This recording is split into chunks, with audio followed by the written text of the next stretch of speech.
I still remember the exact moment everything shattered. It was a Saturday afternoon in Cedar Hills, Texas, the kind of day when the air feels too still, as if waiting for something terrible. I had just finished a double shift at the clinic, exhausted but relieved knowing my mom was watching Ruby for the weekend. She adored spending time with her grandparents, or at least she used to. I never imagined that trusting them would become my biggest regret. When I pulled into their driveway, I noticed something strange. The front door was wide open, and my sister's SUV was parked crookedly across the lawn. A cold prickle crept down my spine before I even stepped out of the car. Ruby stood on the porch, her little feet turned inward, hands clasped tightly together. Her hair, usually in bright ribbons, was tangled and messy. But it wasn't the disarray that punched the air from my lungs. It was the sign hanging from her neck, cut from a torn cardboard box and tied with rough twine. The letters were thick, uneven, written with permanent marker. They screamed from across the yard.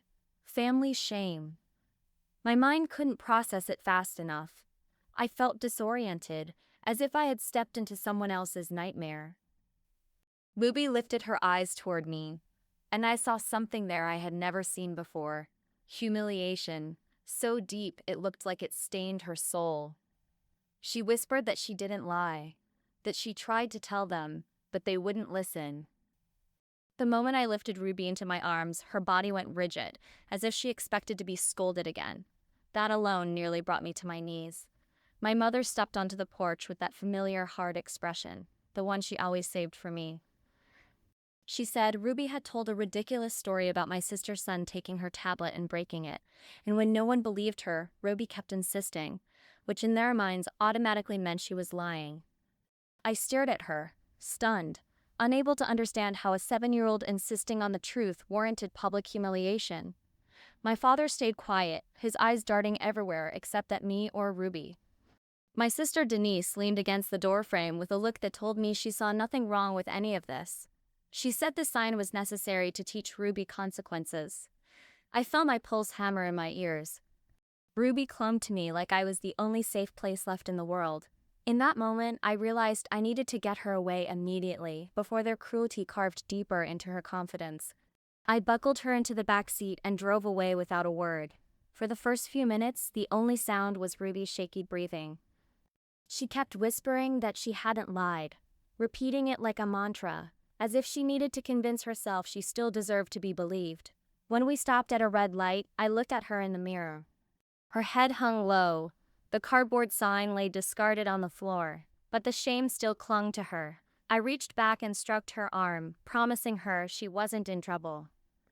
She finally looked at me with wide, fearful eyes and said she saw Ethan, my sister's son, take her tablet, hide in the garage, and drop it when she surprised him. She tried to tell my mom, but Denise immediately shut her down. Hearing the story made everything click into place. This wasn't about a broken tablet. This was about my family's old patterns, protecting Denise's kids at any cost, even if it meant destroying my daughter's self-worth. My stomach twisted with anger so sharp it felt like glass. When we arrived home, I washed Ruby's face, brushed her hair, and made her favorite macaroni. Anything to ground her after what she'd endured. But even with cartoons playing softly in the background, she kept flinching at sudden noises. I knew this wasn't something she would just bounce back from. After settling her with her stuffed bunny beside her, I stepped onto the porch and dialed the police. My hands trembled, but I stayed steady. I explained everything, how my family forced Ruby to wear a humiliating sign, how they ignored her tears, how they emotionally abused a 7-year-old. The officer didn't hesitate. He said what they did qualified as child endangerment and harassment. He asked if Ruby was safe with me. I said yes. He told me someone would follow up within the hour. When I ended the call, I felt something shift deep inside me, something that had been buried for years. I wasn't just standing up for Ruby, I was finally standing up for myself. The police showed up faster than I expected. A patrol car parked quietly in front of my house while Ruby sat curled on the couch under her blanket. Officer Martinez, calm and professional, listened as I walked him through every detail. When I showed him the sign they'd made Ruby wear, he exhaled slowly, his jaw tightening. He said he needed photos for evidence. I hesitated only long enough to make sure Ruby was distracted before I handed over the cardboard. Martinez shook his head as he examined it, telling me this wasn't discipline, it was humiliation, designed to break a child's spirit. Hearing someone else validate that truth felt like a weight lifting off my chest. He asked if I wanted to file a formal report. I didn't pause. I said yes. Something inside me clicked into place, a resolve sharper than anything I'd ever felt. This time I wasn't forgiving them. This time there would be consequences. As soon as the officer left, my phone exploded with calls. First my mother, then Denise, then Matthew, each one angrier than the last. I ignored them all. I wasn't giving them another chance to twist the story. When the messages started pouring in, they were worse than I imagined. My mother said I was overreacting. Denise insisted Ruby needed discipline. Matthew mocked me for raising a dramatic kid.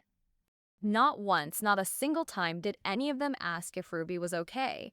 Their cruelty was so casual, so normalized, that they didn't even realize the gravity of what they'd done.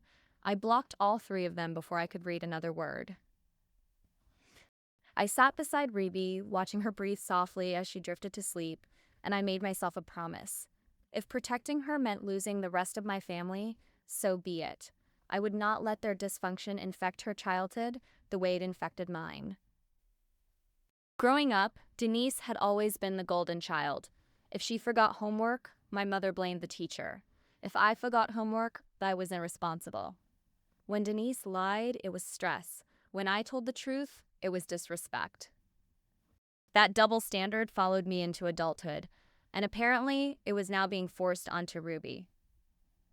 I thought I'd escaped it by moving to Cedar Hills and raising my daughter away from the chaos, but I hadn't realized how deep the roots of that dynamic went. My family never saw Ruby as her own person. They saw her as an extension of me, the daughter they treated as lesser.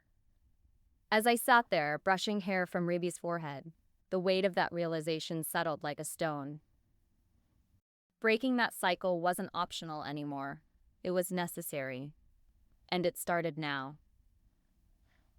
The next morning, Child Protective Services contacted me to follow up.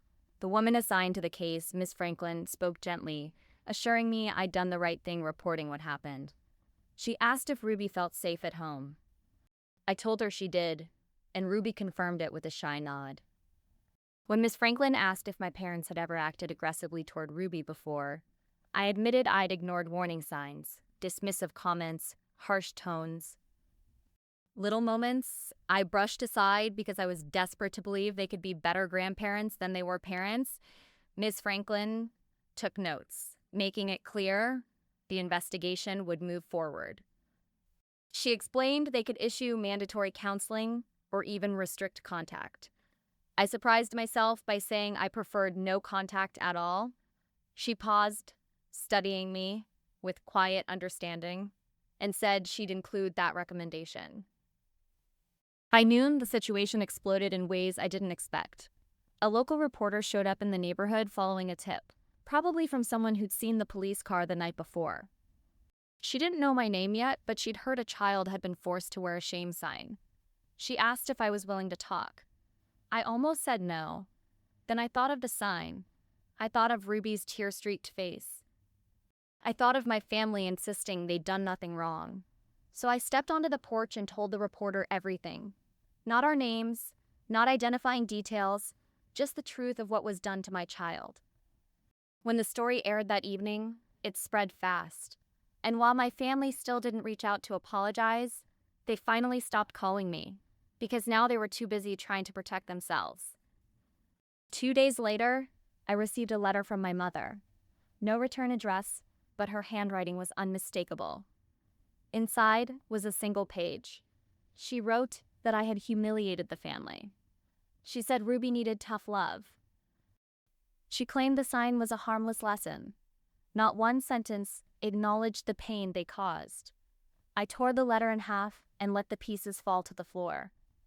Ruby watched me quietly, her small hands slipping into mine. For the first time, I felt no guilt cutting ties. I felt relief, a clean break from poison disguised as family. A week passed. Ruby slowly began returning to her cheerful self. She laughed again, made crafts at the kitchen table, slept without nightmares. I enrolled her in counseling to help rebuild her confidence, and her therapist said she was healing well because the situation had been addressed immediately. Sometimes I'd catch her glancing in the mirror, checking her own reflection, as if reassuring herself she wasn't the shameful child they tried to paint her as. Each time I reminded her she was brave, honest, and deeply loved. And slowly she began to believe it.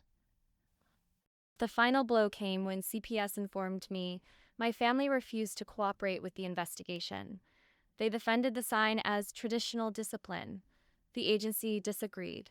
They issued a no-contact recommendation, one I accepted without hesitation.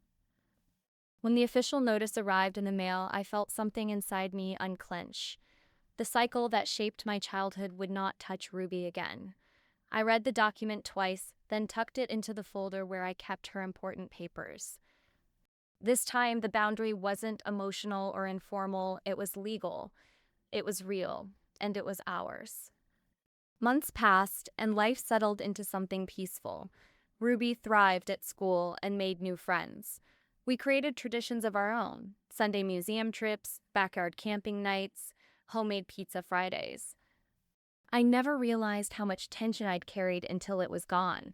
Without the constant pressure of family judgment, our home felt lighter, warmer. Ruby's therapist eventually said she no longer needed weekly sessions. She was confident, expressive, and grounded. Watching her reclaim her joy was the clearest proof I'd made the right choice. One evening in late spring, Ruby climbed into my lap while we watched the sun dip behind a Cedar Hills skyline. She asked why Grandma and Aunt Denise didn't visit anymore. I told her the truth that some people, even family, forget how to be kind. And when they hurt us instead of helping us, we have to choose what keeps us safe. She laid her head on my shoulder and whispered that she was glad I chose her. Tears filled my eyes, but I kept my voice steady. I told her I would choose her every time. As the sky shifted to deep orange, I realized something profound. Protecting Ruby had helped me heal parts of myself I didn't even know were fractured. It was the beginning of a life defined not by shame, but by love.